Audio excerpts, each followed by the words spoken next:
2009 Wharton India Economic Forum, titled India, The Road Ahead, took place in Philadelphia and brought together CEOs of leading Indian companies, investors, heads of non-profit organizations, sports celebrities, and Bollywood stars to discuss where India is headed in an age of economic uncertainty. India Knowledge at Wharton brings you one-on-one conversations with these leaders. Thanks very much for joining us today. Happy to have you here. I want to ask about something that you've talked about, which is the importance of dignity, and you also talk about something called a self-conscious belief in yourself, which is, I think, as you put it, a foundation for success in sport. Can you talk about that, and then maybe we could talk about how it applies to business, perhaps? Yeah, I think for a country which India, which was starved of sporting success, we had a very defeatist attitude. And taking an example from my own sport of billiards, in 1956, Wilson Jones, he won India its first world title of any sport, and that was billiards. And the minute he won it, we found that he won one more world title, retired, and then there's a gentleman called Michael Ferreira who came on the scene. Now, he had played with Wilson Jones. He had almost beaten him, but not quite. And he said, if Wilson Jones can win a world title, I've almost beaten him, so perhaps I'm world title material too. And then one day he beat Wilson Jones in a club level tournament. And he said, yes, I can be that world champion. And I think yes, I can. Sorry? Yes, I can. We've just heard that phrase yes, in our country. Yes, I can. And and he then won 3 world billiard titles. I played him in the nationals, defeated him, and won 8 world billiard titles after that. And we have this young kid, Pankaj Advani, who's not yet 25, and he's already won 6 world billiard titles. And that is the power of this self-conscious self-belief. And I do believe that it's true of every field of human endeavor. So India is poised at the moment to do great things. Abhinav Bindra has just won us an Olympic gold in shooting. Prior to this, that is the last Olympics, Rajavendra Rathore won us a silver in shooting. And in fact, in one of the programs that I was speaking on, I did mention, I said, I believe we are now ready to get an Olympic gold and in shooting, and sure enough, we did. I think by the next Olympics, we'll get back 5 golds, and it is this power of this self-conscious belief, undoubtedly so.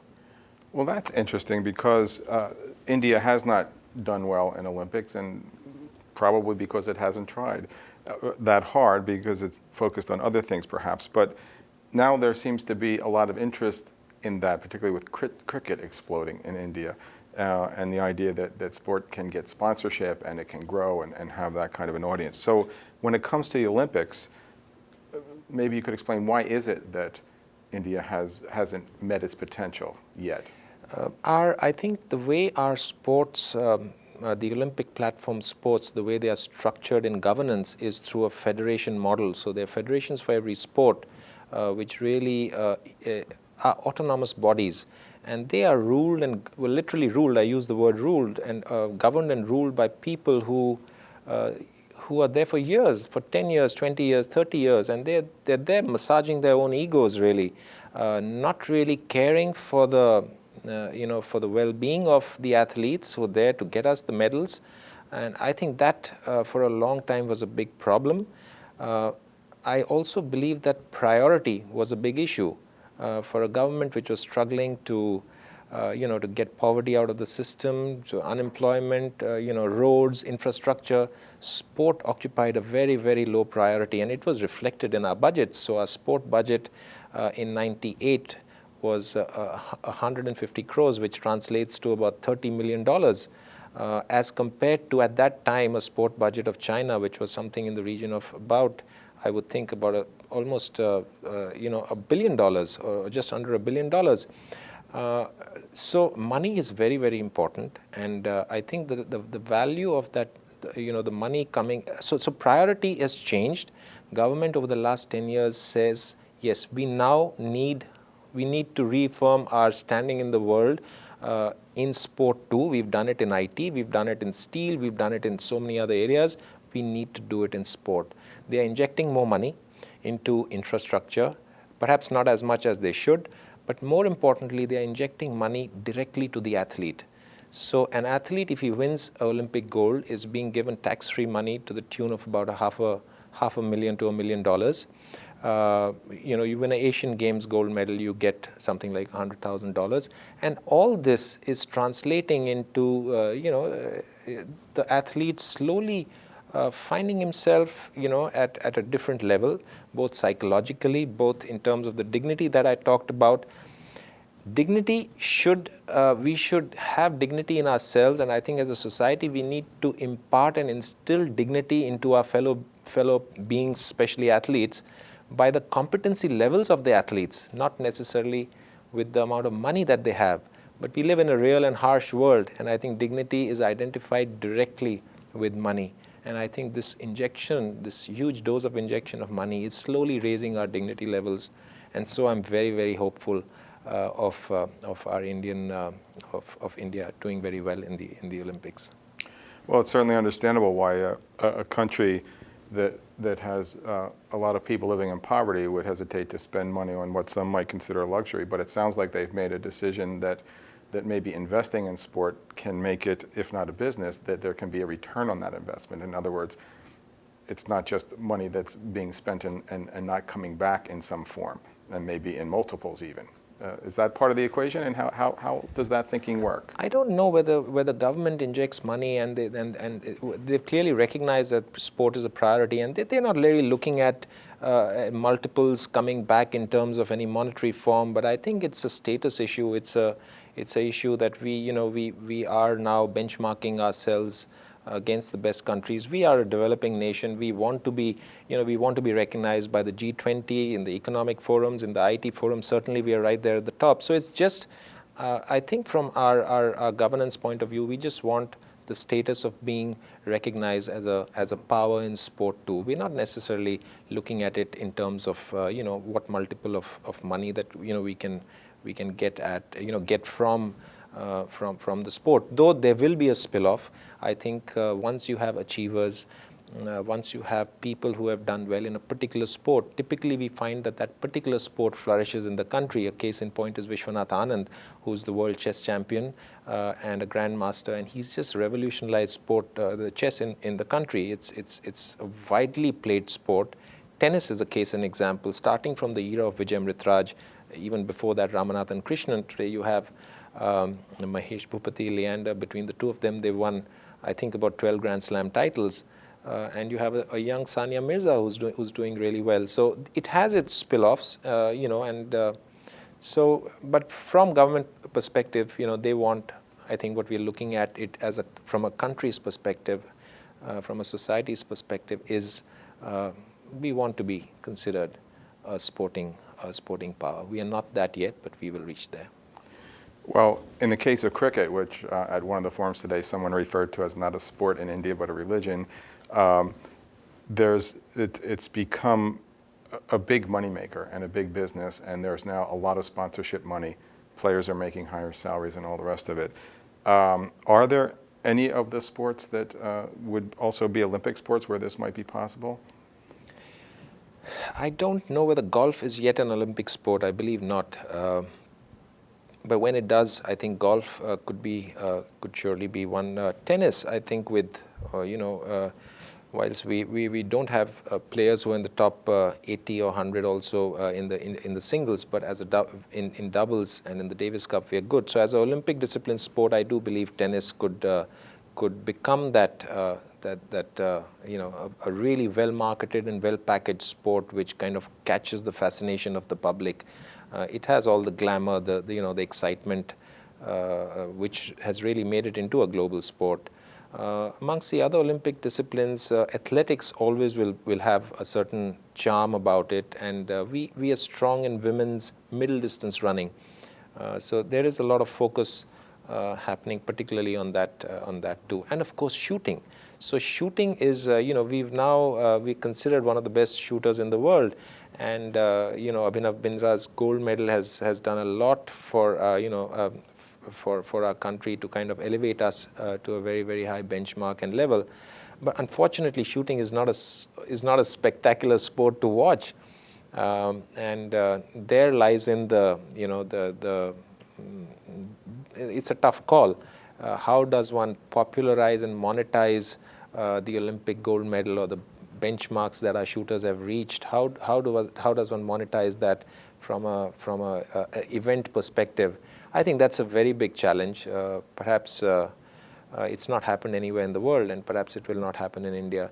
So I think it's very important to see which sport one plays, and eventually the sports that have really succeeded are the sports that are very simple to follow by the layman, by the guy watching it on TV.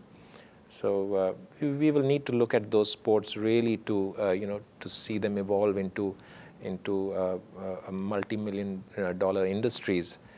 So as of now, I just see I think tennis, women's athletics, and golf, perhaps even golf gets into the Olympics.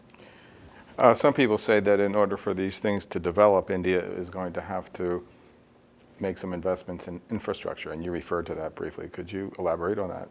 Yes, we're just going to be hosting the Commonwealth Games in 2010, and there is a lot of infrastructure happening in Delhi because it's going to be hosted in Delhi.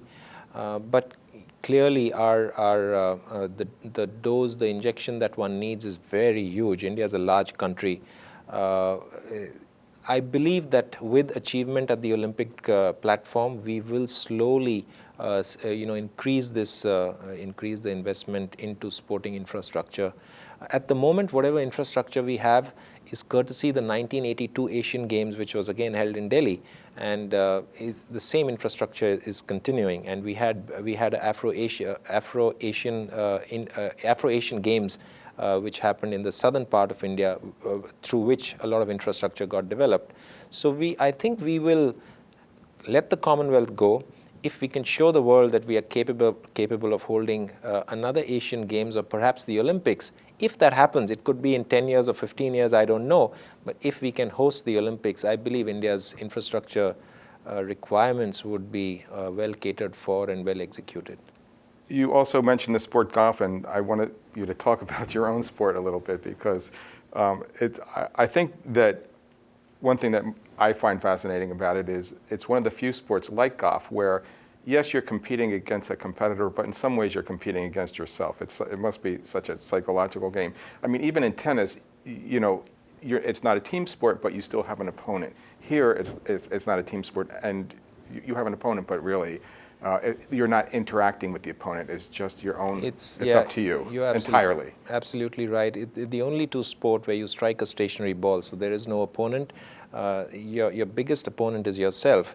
And in a sport like that, when they talk about killer instinct, it conjures. Killer instinct in tennis is all about a lot of aggression, about McEnroe, with all that killer instinct. But I think in billiards, snooker, pool, and golf, killer instinct really is. I define it as the ability to just retain calmness at the pressure point, at the point when you need, a particular red pot and you need to pot that ball. At that point, you need to maintain and be completely calm. So it's really the inverse of what that killer instinct kind of, that term invokes something with a lot of aggression. It's the opposite here. You need to be completely calm. You need to be, take a deep breath and just say, that's the pressure point, and you need to go for it. So, and in fact, I personally lengthen this definition of killer instinct further. The calmness, I believe very strongly that killer instinct, even in aggressive sport like football and tennis and cricket or whatever you have, is all about retaining your calmness really at the pressure point. It's not about aggression. It's the inverse of aggression. It's about calmness. One last thing, and that is that the importance of dignity and self-conscious belief that you talked about, perhaps standing on the shoulders of your predecessors to succeed. India seems to have done that in the software business with the great success of its many big and successful global software companies, and that seems to have sparked a kind of national self-consciousness about the ability to succeed beyond borders. Can you comment on that parallel? Yeah, it's a terrific case in point, the IT sector, and I think it's the same thing. You have two good companies who've come in, who've established good corporate governance, who've made it to the the top of the world. It's going to happen in every field of human endeavor eventually, and I'm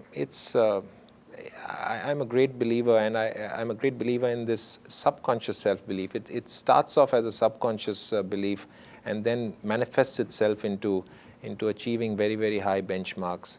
But so both at a personal level and at a societal level, there is a great value that I put on this. And whilst you could be competent, whilst you could have excellence, you could have achieved a particular excellence in your own discipline, but somewhere down the line, the impact of tradition and the impact of history and of predecessors that you follow does make an impact, and it does influence you to do and to become more positive and to achieve greater heights. And now it sounds as though that's what you have in mind partly as you take a leadership position in perhaps helping the country to achieve greatness in other sports and in building infrastructure and that sort of thing.